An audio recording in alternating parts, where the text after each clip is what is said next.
தேவனுடைய பிரசன்னத்திலிருந்து அருமையாய் ஆசீர்வதிக்கப்பட்ட தேவனுடைய பிள்ளைகள் ஒவ்வொருவரையும் சிங்கப்பூர் ஏலிம் எழுப்புதல் ஊழியர்கள் சார்பிலே நானும் பாஸ்டர் டாக்டர் சீலா அவர்களும் பாஸ்டர் கிறிஸ்டி அவர்களும் அன்போடு கூட வாழ்த்துகிறோம். இன்றைக்கும் இந்த அருமையான செய்திக்குள்ளாக உங்களை வாழ்த்தி உங்களுக்கு பரிசுத்த ஆவியானவர் பலத்தோடு கூட இந்த செய்திகளை நீங்கள் கேட்டு நீங்கள் ஆசீர்வதிக்கப்பட நாம் கர்த்தரை நோக்கி இப்போ பார்க்க போகிறோம், அவரை துதிக்கப் போகிறோம், தேவ பிரசன்னத்தை நான் உணரப் போகிறோம். ஹல்லேலூயா. என்னோடு கூட இந்த அருமையான பாடலை பாஸ்டர் டாக்டர் சீலா அவர்கள் பாடுகிறார்கள். நீங்களும் கருத்தோடு கூட இணைந்து இந்த பாடலை பாடுங்கள். ஹல்லேலூயா. நன்றி சொல்லாமல் இருக்கவே முடியாது, பல நன்மை செய்த இயேசுவுக்கே நன்றி நன்றி நன்றி என்று சொல்லி நான் துதிப்பேன், நாள்தோறும் போற்றுவேன். நன்றி சொல்லாமல் இருக்கவே முடியாது, பல நன்மை செய்த இயேசுவுக்கே நன்றி நன்றி நன்றி என்று சொல்லி நான் துதிப்பேன், நாள்தோறும் போற்றுவேன். எத்தனையோ நன்மைகளை என் வாழ்வில் செய்தாரே, ஏராளமாய் நன்றி சொல்வேன். எத்தனையோ நன்மைகளை என் வாழ்வில் செய்தாரே, ஏராளமாய் நன்றி சொல்வேன். அத்தனையும் நினைத்து நான் துதிப்பேன், ஆண்டவரை போற்றுவேன். அத்தனையும் நினைத்து நான் துதிப்பேன், ஆண்டவரை போற்றுவேன். நன்றி சொல்லாமல் இருக்கவே முடியாது, பல நன்மை செய்த இயேசுவுக்கே நன்றி நன்றி நன்றி என்று சொல்லி நான் துதிப்பேன், நாள்தோறும் போற்றுவேன். மரண பள்ளத்தாக்கில் நான் நடக்கும் போதெல்லாம் பாதுகாத்தீர் ஐயா. மரண பள்ளத்தாக்கில் நான் நடக்கும் போதெல்லாம் பாதுகாத்தீர் ஐயா. மீண்டும் ஜீவனை கொடுத்து என்னை வாழ வைத்தீரையா. மீண்டும் ஜீவனை கொடுத்து என்னை வாழ வைத்தீரையா. நன்றி சொல்லாமல் இருக்கவே முடியாது, பல நன்மை செய்த இயேசுவுக்கே நன்றி நன்றி நன்றி என்று சொல்லி நான் துதிப்பேன், நாள்தோறும் போற்றுவேன். ஹல்லேலூயா. நாம் ஒவ்வொரு நாளும் தேவன் செய்த நன்மைகளை நினைத்து அவரை துதிக்கின்ற பொழுது அவருடைய கிருபை நம்மேல் பெருகிறது. ஹல்லேலூயா. அதான் கிருபை பெருக வேண்டும் என்றால் அநேக ஸ்தோத்திரங்களினாலே கிருபை பெருகிறது என்று வேதவசனம் சொல்லுகிறது. ஒவ்வொரு நாளும் நீங்கள் காலையில் எழுந்து கர்த்தரை நன்றியோடு, ஆண்டவரே இந்த புதிய நாளை காண எனக்கு உதவி செய்தீராப்பா, நல்ல குடும்பத்தை கொடுத்தீர், நல்ல மனைவியை கொடுத்தீர், நல்ல பிள்ளைகளை கொடுத்தீர், நல்ல கணவனை கொடுத்தீர், நல்ல தேசத்தை கொடுத்தீர், நல்ல ஆவிக்குரிய திருச்சபையை கொடுத்தீர் என்று சொல்லி நீங்கள் கர்த்தரை துதிக்க காலைதோறும் உடைய கிருபை புதிதாக இருக்கிறது. அநேக ஸ்தோத்திரங்களினாலே கிருபை பெறுகிறது என்று சொல்லப்பட்டது போல கிருபை உங்கள் வாழ்க்கையிலே, உங்களை தனிப்பட்ட வாழ்க்கையிலே, குடும்ப வாழ்க்கையிலே தேவனுடைய அளவு கடந்த கிருபை, அவருடைய ஆசீர்வாதம் மலை உங்கள் மேல் நிரப்பும், உங்கள் வாழ்க்கையை நிரப்பி ஆசீர்வாதமாக மாற்றும். ஹல்லேலூயா. நாம் மறக்கவே கூடாது, தேவன் செய்த நன்றிகளை சொல்லாமல் இருக்கவே கூடாது. ஹல்லேலூயா. செய்து பாருங்க, கர்த்தர் உங்களை ஜீவனுள்ள சாட்சியாக இந்த பூமியிலே நிறுத்துவார். ஹல்லேலூயா.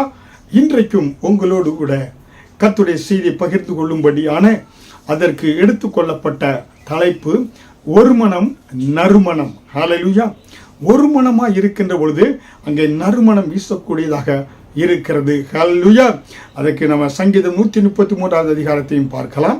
ஆனால் இப்பொழுது அப்போஸ்தலர் 1வது அதிகாரமும் 2வது அதிகாரத்தை குறித்து உங்களோடு நான் பகிர்ந்து கொள்ள இருக்கிறேன். அப்போஸ்தலர் 1வது அதிகாரம் வசனம் 14 அங்கே அவர்கள் எல்லோரும் ஸ்திரீகளோடும் இயேசுவின் தாயாகிய மரியாளோடும் அவருடைய சகோதரரும் கூட ஒருமனப்பட்டு ஜெபத்திலும் வேண்டுதலிலும் தரித்திருந்தார்கள். Upper room experience. மேல் வீட்டு அறையில் இயேசு உயிர்த்தெழுந்து விட்டார், பரமேறி சென்று விட்டார். அந்த மேல் வீட்டு அறையிலே அந்த அப்பர் ரூம் எக்ஸ்பீரியன்ஸில் அங்கே எல்லோரும் சீடர்கள் எல்லோரும், அதே போல ஸ்திரிகள், இயேசுவின் தாயாகிய மரியாள் ஆக அவருடைய சகோதரர்கள் ஒருமனப்பட்டு ஜெபத்திலும் வேண்டுதலிலும் தரித்திருந்தார்கள். அந்த மேல் வீட்டறையிலே அவர்கள் ஒருமனப்பட்டு ஜெபத்திலும் வேண்டுதலில் தரித்திருந்த பொழுது என்ன ஏற்பட்டது என்று நம்ம தொடர்ந்து பார்க்கலாம். அங்கே பரிசுத்த ஆவியான ஊட்டப்பட்டு ஆதி திருச்சபை அங்கே ஸ்தாபிக்கப்பட்டது என்று நம்ம பார்க்கிறோம். அப்போஸ்தலர் 2வது அதிகாரம் வசனம் 42 அவர்கள் அப்போஸ்தலருடைய உபதேசத்திலும் அந்யோன்யத்திலும் அப்பம் பிட்குதலிலும் ஜெபம் பண்ணிதிலும் உறுதியாய் தரித்திருந்தார்கள். ஒருமனப்படுகின்ற பொழுது அவர்கள் பாருங்க, அங்கே இருக்கக்கூடிய எல்லாருக்கும் ஒரே மனம், ஒரே சிந்தை, ஒரே ஆவியானவர், ஒரே ரத்தத்தால் கழுவப்பட்டவர்கள், ஒரே இயேசு கிறிஸ்து, ஒரே தேவ ஆவியானவர். அப்ப எல்லாருக்கும் பசிக்க நேரம் ஒன்று போல சாப்பிட்டாங்க, ஒரே சாப்பாடை சாப்பிட்டாங்க, ஒரே அவர்களுக்கு எண்ணங்கள், ஜெப விண்ணப்பங்கள். அவங்க உறுதியாக அந்யோன்யத்திலும் அப்போஸ்தல உபதேசத்திலும் அந்யோன்யத்திலும் அப்பம் பிட்குதலும் பண்ணிதலும் ஜெபம் பண்ணிதலும் உறுதியாய் தரித்திருந்தார்கள். அவர்களுக்குள் என்ன இருந்தது? அந்யோன்யம் இருந்தது, ஒரு மனம் இருந்தது, அப்பம் பிட்குதல் இருந்தது. ஹல்லேலூயா. நம்ம திருச்சபைக்கு வரும்போது அப்பம் பிட்கிறோம். ஏன்னா அப்பம் என்பது என்ன? அதை ஆங்கிலத்தில் கம்யூனியன் என்று சொல்கிறோம்.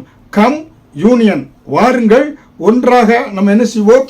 ஒருமனப்படுவோம், ஒன்றாக இருந்து அப்பத்தை நாம் புசிப்போம் என்று சொல்கிறது தான். ஹல்லேலூயா.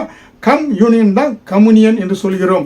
வாருங்கள் ஒன்றாக ஒருமனமாக நாம் இணைந்து இயேசு கிறிஸ்துவனுடைய அந்த மரணத்தை உயிர்த்தெழுதலை நினைவு கூறக்கூடிய காரியம் தான் கம்யூனியன் என்று சொல்கிறோம். ஹல்லேலூயா. அப்ப ஒருமையோடு, ஒற்றுமையோடு கூட, ஒரு மனதோடு கூட கூடுகிற இடத்திலே அங்கே என்ன சார்? நறுமணம் வீசக்கூடியதாக இருக்கிறது.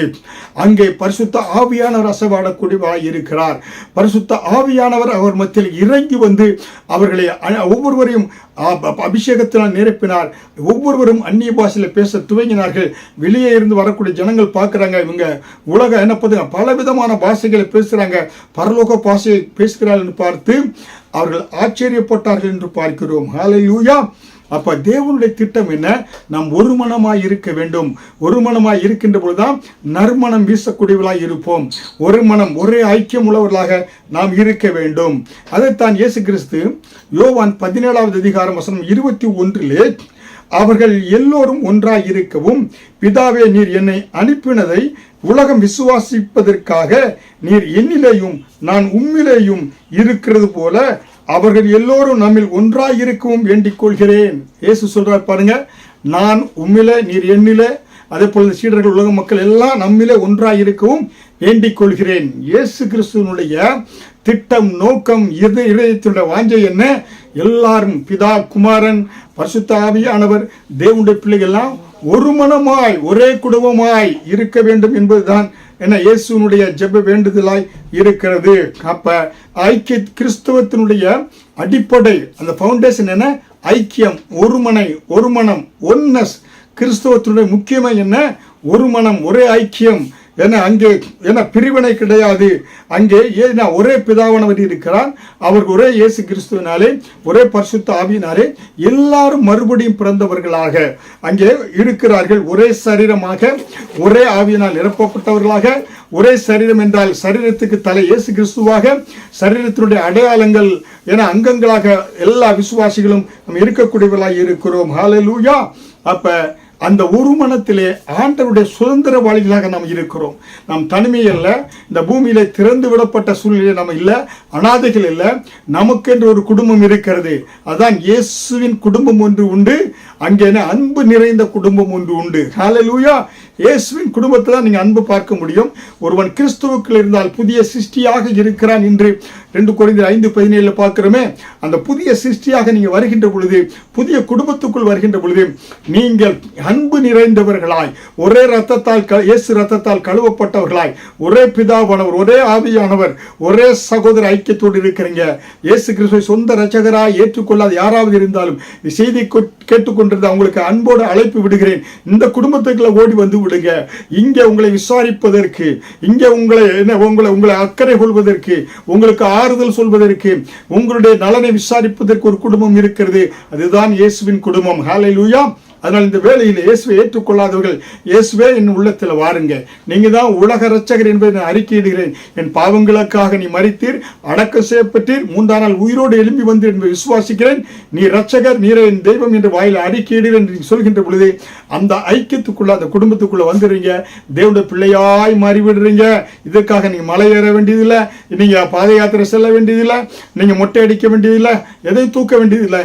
இலகுவாய் வாயிலே அவரே இரட்சகர், உள்ளத்திலே இயேசு விசுவாசிக்கிறேன், பாவங்களுக்காக மரித்தார், அடக்கம் செய்யப்பட்டார், 3ஆம் நாள் உயிரோடு எழும்பினார் என்பதை விசுவாசிக்கிறேன். இவ்வளவுதான். இதை இலகுவாக சொல்கின்ற பொழுது அவருடைய பிள்ளைகளா இந்த ஐக்கியத்துக்குள்ள நீங்க வந்து விடுறீங்க. ஹல்லேலூயா. அருமையான தேவனுடைய பிள்ளைகளே, நீங்க இன்றைக்கு முக்கியமாக தெரிந்து கொள்ளணும், உங்களுடைய ஐக்கியம் யாரோடு இருக்கிறது. ஹல்லேலூயா. ஒரு கிறிஸ்தவ தேவனுடைய பிள்ளை என நீங்க ரட்சிக்கப்பட்டு ஆண்டவருடைய பிள்ளையா மாறுகின்ற பொழுது உங்களுடைய ஐக்கியம், உங்களுடைய அந்த ஒரு மனம், உங்களுடைய ஃபெல்லோஷிப் யாரோடு கூட இருக்கிறது என்பதை நீங்க தெரிந்து கொண்டால், இன்றைக்கு நான் உங்களோடு பகிர்ந்து கொள்ளக்கூடிய காரியம், யாரோடு நம்முடைய உறவு இருக்கிறது, யாரிடத்தில் நம்முடைய உறவு தேவையில்லை. நம்முடைய உறவு நாம் யாரோடு வைத்திருப்பதனாலே நமக்கு வரக்கூடிய ஆசீர்வாதங்கள் என்பதை குறித்து உங்களோடு நான் பகிர்ந்து கொள்ள இருக்கிறேன். செய்தியை கவனமாக கவனியுங்கள். உங்களுக்கு இந்த செய்தி எனக்கு ஆசீர்வாதமாக இருந்ததினால்தான் நான் உங்களுக்கு இதை பகிர்ந்து கொள்கிறேன். ஹல்லேலூயா. அதனால நம்முடைய ஐக்கியம், நம்முடைய உறவு யாரோடு இருக்கிறது என்பதை வேத வசனத்தில் நீங்க தெரிந்து கொண்டால், நாம் யாரோடு இணைந்து வாழ வேண்டும், நாம் யாரோடு உறவாடி நம்ம ஐக்கியம் கொள்ள வேண்டும், அந்த நட்பு கொள்ள வேண்டும் என்பதை நீங்க தெரிந்து கொண்டால், ஒருமனப்பட்டு யாரோடு இருக்க வேண்டும் என்பதை எப்படி தெரிந்து கொள்வது? வேத வசனத்தில் பார்த்தால் 1 யோவான் 1ஆம் அதிகாரம் வசனம் 1 முதல் 13 பார்க்கின்ற பொழுது, ஆதி முதல் இருந்ததும் நாங்கள் கேட்டதும் எங்கள் கண்களினாலே கண்டதும் நாங்கள் நோக்கி பார்த்தும் எங்கள் கைகளினாலே தொட்டதுமாய் இருக்கிற ஜீவ வார்த்தையை குறித்து உங்களுக்கு அறிவிக்கிறோம். 1 யோவான் 1ஆம் அதிகாரம் வசனம் 1 முதல் 3 படிக்கிறேன். 1ஆவது வசனம் படிச்சுட்டேன். 2ஆவது வசனம், அந்த ஜீவன் வெளிப்பட்டது, பிதாவினிடத்தில் இருந்ததும் எங்களுக்கு வெளிப்பட்டதுமான நித்தியமாய் இருக்கிற அந்த ஜீவனை நாங்கள் கண்டு அதை குறித்து சாட்சி கொடுத்து அதை உங்களுக்கு அறிவிக்கிறோம். 1 யோவான் 1ஆம் அதிகாரம் வசனம் 3, நீங்களும் எங்களோடு ஐக்கியம் உள்ளவர்களாகும்படி நாங்கள் கண்டும் கேட்டும் இருக்கிறதை உங்களுக்கு அறிவிக்கிறோம். எங்களுடைய ஐக்கியம் பிதாவோடும் அவருடைய குமாரனாகிய இயேசு கிறிஸ்துவோடும் இருக்கிறது. யோவான் சொல்கிற பாருங்க, எங்களோடு ஐக்கியம் பண்ணுங்க. எங்களுடைய ஐக்கியம் யாரோடு இருக்கிறதா? பிதாவோடும் குமாரனாகிய இயேசு கிறிஸ்துவோடும் எங்களுடைய ஐக்கியம் இருக்கிறது என்று யோவான் சொல்கிறார். அப்போஸ்தலனாகிய யோவான் சொல்கிறார். ஹல்லேலூயா. அருமையான தேவனுடைய பிள்ளைகளே, யோவான் எப்படி சொல்றாரு? எங்களுடைய ஐக்கியம் அப்போஸ்தலரோடு இருக்கிறது, எங்களுடைய ஐக்கியம் பிதாவோடும் எங்களுடைய ஐக்கியம் இயேசு கிறிஸ்துவோடு கூட இருக்கிறது என்று சொல்கிறார். ஹல்லேலூயா. அப்படி நம்முடைய ஐக்கியம் யாரோடு இருக்கணும்? தேவனோடு, பிதாவோடு கூட, பரிசுத்த ஆவியானவரோடு கூட, தேவனுடைய பிள்ளைகளோடு, நம்முடைய சக விசுவாசிகளோடு கூட இருக்க வேண்டியது மிக மிக அவசியம் என்று வேதவசனம் சொல்கிறது. ஹல்லேலூயா. 1 யோவான் 1ஆம் அதிகாரம் 7ஆவது வசனத்திலே, அவர் ஒளியாய் இருக்கிறது போல நாமும் ஒளியிலே நடந்தால் ஒருவரோடுவர் ஐக்கியப்பட்டிருப்போம். அவருடைய குமாரனாகிய இயேசு கிறிஸ்துவின் ரத்தம் சகல பாவங்களை நீக்கி நம்மை சுத்திகரிக்கும். ஹல்லேலூயா. பாருங்க, இந்த ஐக்கியத்தில் வருகின்ற பொழுது என இயேசு ஒளியாக இருக்கிறாரு, நாமும் ஒளியாக இருப்போம். நாம் இருளிலே நடக்க வேண்டிய தேவையில்லை. நாம் உலகத்திலே கண்ணீரிலே, கவலையிலே, கஷ்டங்களிலே, குடியிலே, வெறியிலே இப்படிப்பட்ட வாழ்க்கை வாழ வேண்டியதில்லை. அது இருளின் ராஜ்யம். நாம் இயேசு ஒளியின் ராஜ்யத்தில் இருக்கிறார். ஒளியிலே அவர் இருப்பது போல நாமும் அந்த ஒளியின் ராஜ்யத்துக்குள்ளாக, தேவ ராஜ்யத்துக்குள்ளே நாம் வந்து விடுவோம். ஏனென்றால் நம்முடைய ஐக்கியம் பிதாவோடும் இயேசுவோடு கூட இருக்கிறது. ஏனென்றால் இயேசு கிறிஸ்துவின் ரத்தம் நம்முடைய சகல பாவங்களை நீக்கி நம்மை சுத்திகரித்திருக்கிறது என்று சொல்கிறார். ஹல்லேலூயா. அருமையான தேவனுடைய பிள்ளையே, நீங்க எப்படிப்பட்ட பாவியா இருந்தாலும் கவலைப்பட தேவையில்லை. என்ன ஆண்டவர் ஏற்றுக்கொள்வாரா? நான் பாவியிலும் பயங்கரமான பாவியோ என்று நீங்க நினைக்க வேண்டாம். இயேசு கிறிஸ்து ரத்தம் சகல பாவங்களை நீக்கி உங்களை சுத்திகரிக்கும், அவருடைய பிள்ளையாய் மாற்றும், இந்த ஐக்கியத்துக்குள்ள உங்களை கொண்டு வரும். ஹல்லேலூயா. அதனால நீங்க கவலைப்படாதீங்க. உங்களுடைய பாவங்கள் எப்படிப்பட்ட பாவங்களா இருந்தாலும், ரத்தாம்பரம் போல உங்க சிவப்பாய் உங்க பாவம் இருந்தாலும் வெண்மையான பஞ்சை போல மாற்றுவேன் என்று இயேசு சொல்லுகிறார். ஹல்லேலூயா. அதற்காகத்தான் இந்த பூமிக்கு இயேசு வந்தார். அவர் இறங்கி ரத்தத்தை சிந்தி, அவர் சிலுவையிலே தொங்கி கடைசி சொட்டு ரத்தத்தை சிந்தி மரித்து அடக்கம் செய்யப்பட்டு முன்னானால் உயிரோடு எழும்பினார். ஹல்லேலூயா. அப்ப நம்முடைய சகோதரர்கள் எல்லாம் இயேசு கிறிஸ்துவுக்குள்ள ஐக்கியத்துக்குள்ள வந்துட்டீங்கன்னா நாம் எல்லோரும் உடன் பிறந்தவர்கள், சகோதர சகோதரிகளாக மாறுகிறோம். ஹல்லேலூயா. சகோதரர் அப்படின்னா சக உதிரம் உடையவர். சக உதிரம் என்றால் சகோ என உதிரம் ஏன்னா ஒரே உதிரத்தை உடையவர்கள் என்றால் இயேசு கிறிஸ்து ரத்தம் நம்ம அனைவரையும் ஒரே ரத்தம் கழுவப்பட்டிருக்கிறது. அதனாலே சகோதரர், சக உதிரம் என ஒரே ரத்தத்தால் கழுவப்பட்டவர்கள், சகோதரி ஒரே ரத்தத்தால் கழுவப்பட்டவள், இயேசு கிறிஸ்து என்ற ஒரே ரத்தத்தால் கழுவப்பட்டதினாலே நாம் சகோ உதிரராக, சகோதரராக, சகோதரியாக நாம் இருக்கிறோம். நாம் ஒவ்வொருவரும் ஒற்றுமையோடு இந்த பூமியில வாழ அழைக்கப்பட்டிருக்கிறோம். இயேசு அதற்காகத்தான் இந்த பூமியிலே நாம் என்ன அனாதைகள் அல்ல, நமக்கு ஒரு தகப்பன் பிதா இருக்கிறார். நாம் இயேசு நம்ம ஒரு தாயை போல தேற்றக்கூடியவராக இருக்கிறார். நாம் எல்லாம் ஒரே வயிற்று பிள்ளைகளாக, இந்த பிசிக்கலாக சரீரப்பிரகமா இல்லை என்றாலும் இயேசு கிறிஸ்து ரத்தத்தினால் நாம் கழுவப்பட்டவர்களாக, சகோதரர்களாக, சகோதரிகளாக இந்த பூமியிலே நாம் இருக்கிறோம். ஹல்லேலூயா. அப்ப நம்முடைய ஐக்கியம் யாரோடு இருக்க வேண்டும்? சகோதரர் கூட, சக உதிரத்தால் கழுவப்பட்ட, இயேசுவின் ரத்தத்தால் கழுவப்பட்ட தேவனுடைய பிள்ளைகளோடு கூட நம்முடைய ஐக்கியம் இருக்க வேண்டும். பிதாவோடு கூட, தேவனோடு கூட, பரிசுத்த ஆவியானவர் கூட நம்முடைய ஐக்கியம் இருக்க வேண்டியது அவசியமாக இருக்கிறது. பாருங்க, யோவான் 7வது அதிகாரம் வசனம் 5 இயேசுவை தன் சொந்த சகோதரர்களை அவர் ஏற்றுக்கொள்ளல, விசுவாசிக்கல. ஆனால் நாம் இயேசு கிறிஸ்துவின் ஏற்றுக்கொண்ட ஒவ்வொருவரும் ஒரே ரத்தத்தால் கழுவப்பட்டு ஒருமனப்பட்டு ஐக்கியத்தோடு நாம் வாழ வேண்டியது மிக மிக அவசியமாக இருக்கிறது. ஹல்லேலூயா. அருமையான தேவனுடைய பிள்ளைகளே, அதனால்தான் நீங்க பாருங்க, முக்கியமாக ஒன்றை தெரிந்து கொள்ளணும். வெளிப்படுத்தல் விசேஷத்துல 7 சபைகளை குறித்து ஆண்டவர் அங்க சொல்லுகிறார். புரியுங்களா? அவர் என்ன 7 சபைகள்ல ஒரு சபையை குறித்து ஆண்டவர் பாராட்டுகிறார். பாத்தீங்கன்னாக்க, எபேசு சபையே, உன்னுடைய விளக்கு தண்டை நீக்குவேன், நீ உன்னை இருள்மயமாக மாற்றுவேன் என்று சொல்லி ஆண்டவர் சொல்கிறார்.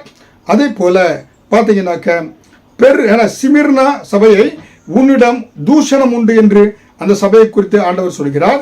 பெர்கமு சபையை குறித்து, நீ விக்கிர வழிபாட்டிற்கு பெயர் போனவன் என்று ஆண்டவர் சொல்கிறார். தியாத்ரா சபையை, உன்னை கட்டில் கிடையாக்குவேன் என்று ஆண்டவர் சொல்கிறார். சர்து சபையை, நீ திருடனை போல் முன்மேல் வருவேன், நீ தூங்கு மூஞ்சி என்று ஆண்டவர் சொல்கிறார். லவோதிக்க சபையை, உன்னை நான் வாந்தி பண்ணு போடுவேன், நீ குளிருமல்ல அனலும் அல்ல என்று சொல்லி ஆண்டவர் சொல்கிறார். ஆனால் ஒரு சபையை ஆண்டவர் பாராட்டக்கூடியவராய் இருக்கிறார். 7 சபையிலே ஒரு சபையை ஆண்டவர் பாராட்டக்கூடியவராய் இருக்கிறார். அந்த சபையின் பேரு பிலதெல்பியா. புரியுங்களா?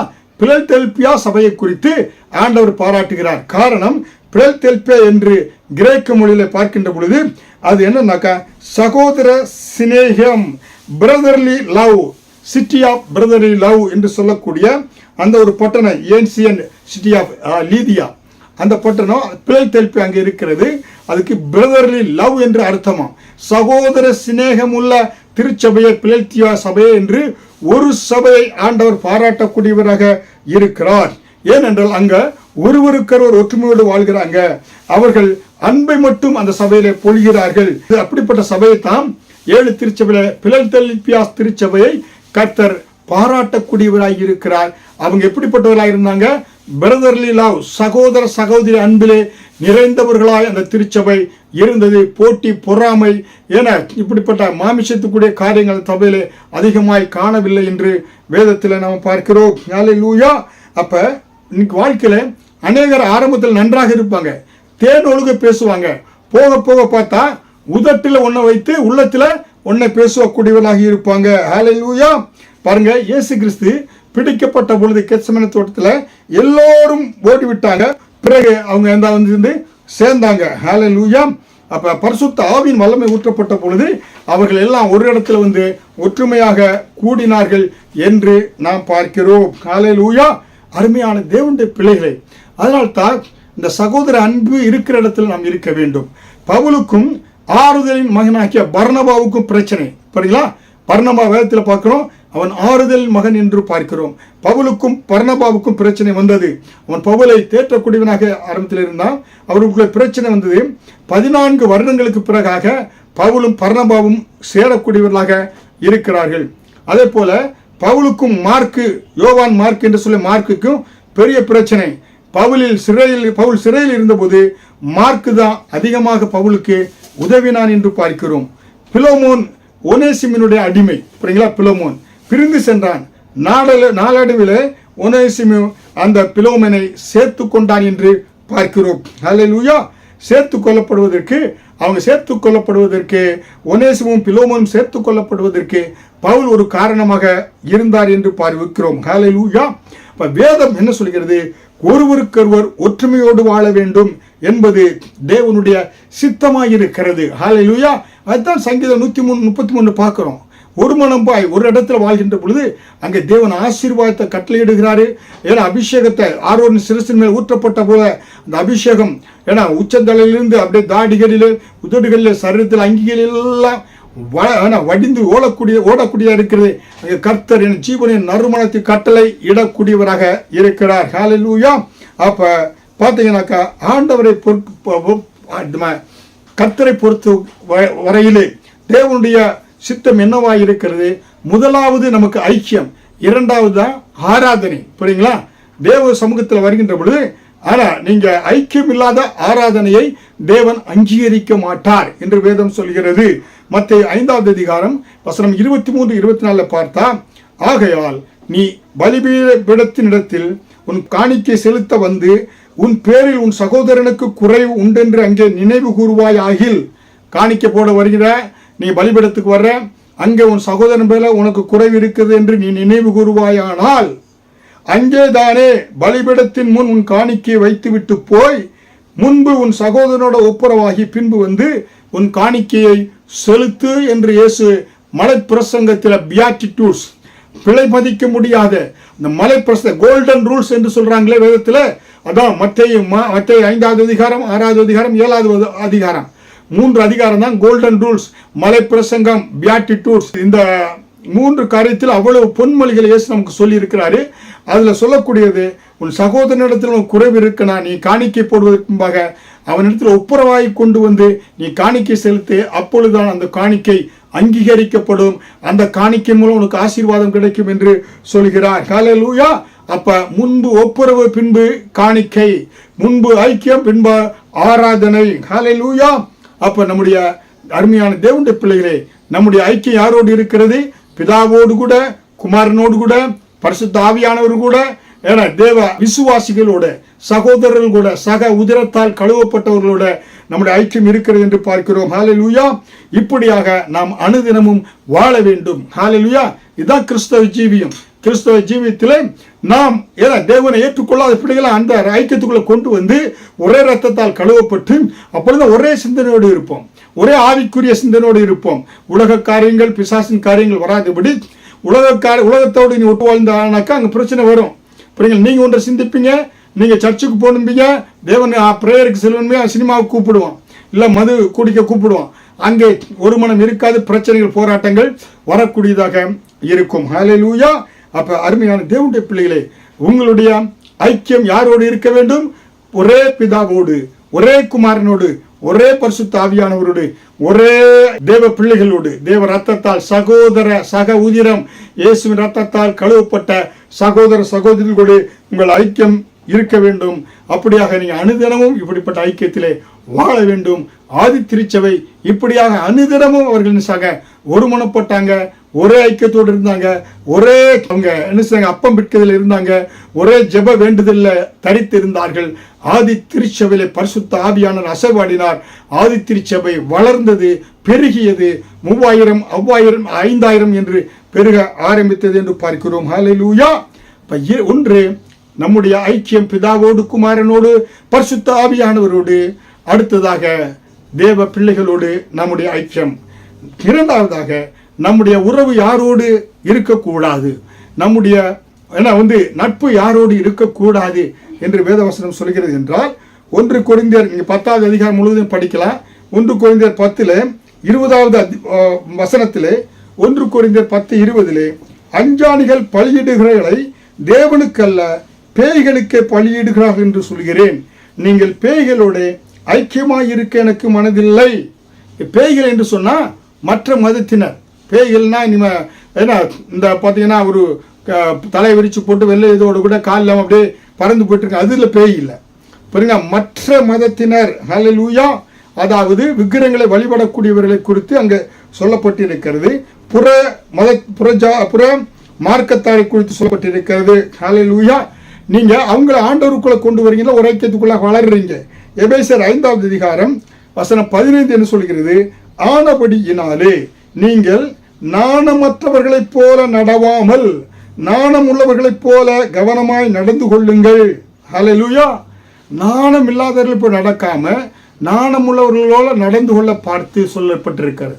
நாணம்னா ஒரு விசுவாசி எதை சாப்பிட எதை சாப்பிடக்கூடாது, யாரோடு உறவு வைக்கணும் எதை வைக்கக்கூடாது.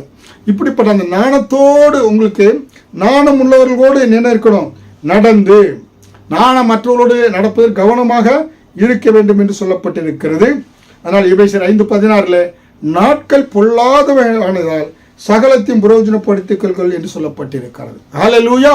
தேவனுடைய பிள்ளைகளே, 1 கொரிந்தியர் 5வது அதிகாரம், அதாவது 1 பேதுரு 2வது அதிகாரம் வசனம் 9 1 பேதுரு 2வது அதிகாரம் 9வது வசனத்தில், நீங்களோ அந்தகாரத்தினின்று தம்முடைய ஆச்சரியமான ஒளியினிடத்திற்கு வரவழைத்தருடைய புண்ணியங்களை அறிவிக்கும்படிக்கு தெரிந்து கொள்ளப்பட்ட சந்ததியும் ராஜரிகமான ஆசாரிய கூட்டமாயும் பரிசுத்த ஜாதியாயும் அவருக்கு சொந்தமான ஜனமுமாய் இருக்கிறீர்கள்.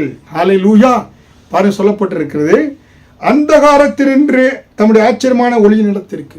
இயேசுவை கொள்ளாத பொழுது என் வாழ்க்கை அந்தகாரத்தில் இருந்தது. ஏன்னா பார்த்த விக்கிர ஆராதனை, மந்திரம், பில்லி சூனியங்களிலே அநேக இழப்புகள்.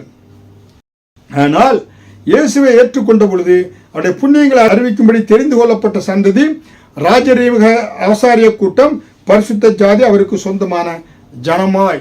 நாங்கள் சிங்கப்பூருக்கு தேசத்துக்கு வருகின்ற பொழுது தேவனுடைய பிள்ளையாக இருந்தாலும் திருச்சபைக்கு சென்றோம். நான் முதல்ல வந்துட்டு மனைவியை கொண்டு வந்தேன். எங்களுக்கு வழி தெரியாது, ஒன்றும் எங்கே இருக்குதுன்னு தெரியாது, தங்குவதற்கோ வேலைகள் தேடுவதற்கோ. ஆனால் திருச்சபைக்கு சென்ற பொழுது அந்த திருச்சபை போதகர், அந்த உதவி போதகர், அதே போல் திருச்சபை விசுவாசிகள், நீங்கள் இங்கே போங்க, இங்கே உங்களுக்கு வீடு இருக்கிறது, இதில் நீங்கள் மினிஸ்ட்ரி ஆஃப் எஜுகேஷனில் போய் நீங்கள் ரெஜிஸ்டர் பண்ணுங்கள், உங்களுக்கு வேலை கிடைக்கும். பாருங்கள், அதுதான் ஏன் அந்த தேவ பிள்ளைகளோடு கூட ஐக்கியம் இருக்க வேண்டும் என்று சொன்னால், நான் இந்த உலகத்தில் அனாதைகள் அல்லங்க, நமக்கொன்று ஒரு கூட்டத்தை ஆண்டவர் வச்சிருக்கிறார்.